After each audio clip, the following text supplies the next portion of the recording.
आणि म्हणून आम्ही ठरवलं की मार्कडवाडी गावामध्ये गेलं पाहिजे। महाराष्ट्रामध्ये आणि देशामध्ये मार्कडवाडी पॅटर्न आणि पहिल्यांदा पॅटर्न कुणाला दिसला? अरे हे माझं रक्ता मांसाचं गाव आहे, माझ्या पै पाहुण्यांचं गाव आहे, 90% इथं धनगर समाज राहतो।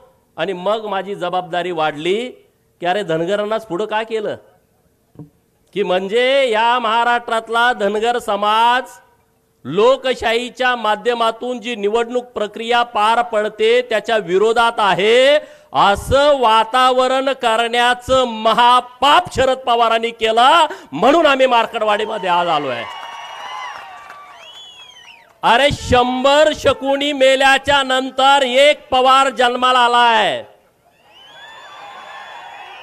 100 शकुनी मेल्याच्या नंतर एक शरद पवार जन्माला आलाय। याचं डोकं बघा की धनगर समाज हा कायदा मानत नाही, धनगर समाज हा लोकशाही मानत नाही। अरे 100 गावात या विधानसभा मतदारसंघामध्ये माझ्याच मार्कडवाडीला का पुढे केला, आणि म्हणून मी आणि सदाभाऊ इथं तुमच्या गावामध्ये आलो आहे।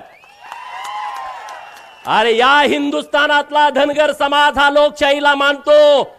या भारताच्या नवनिर्मितीमध्ये धनगरांचा सिंहाचा वाटा आहे।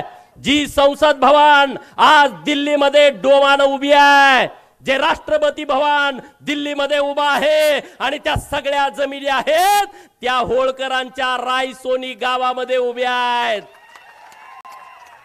अरे ही लोकशाही मजबूत करण्यासाठी या होळकरांचा सिंहाचा वाटा आहे, आणि म्हणून पवारांचा डाव लाथन उधळून टाकण्यासाठी आज आम्ही तुमच्या समोर आलो आहे।